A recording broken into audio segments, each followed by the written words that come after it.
В этом учебном году открылась начальная школа при Якутском педагогическом колледже. В школе всего 6 классов, из них 4 класса с русским и 2 с якутским языком обучения. Всего обучается 150 учащихся, так в каждом классе по 25 детей. Нами разработан проект «Тьюторское сопровождение». В каждом классе по 7-8 студентов. Они посещают уроки, проводят игры для детей. Еще мы разрабатываем совместный план уроков и кружков. В будущем готовим учеников для лицеев и гимназий.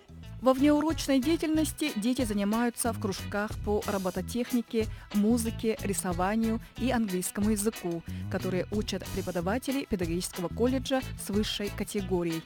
Дети будут учиться по системе «Школа России» и по развивающей системе Эльконина-Давыдова. И нас, как преподавателей, пригласили работать по кружкам, вести кружки по внеурочной деятельности. Я веду кружок изобразительного искусства, и с ребятишками мы сегодня выполняем задание, проект создаем по голосованию, российский проект по голосованию России.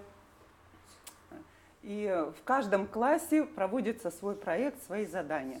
Дети, в общем-то, молодцы, здорово рисуют, такие энергичные, веселые, всегда нас радуют. А каждый вторник школу посещают студенты педагогического колледжа.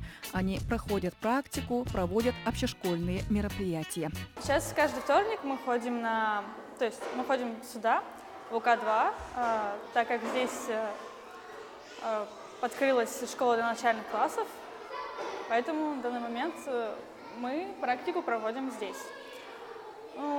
Сейчас у нас происходит просто наблюдение, так как мы только поступили и наблюдаем за действиями учителем, учеников и том, как преподает учитель.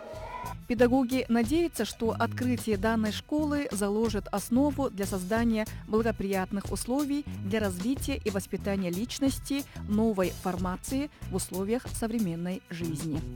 Наталья Колесова, Дмитрий Сергучев. Новый день.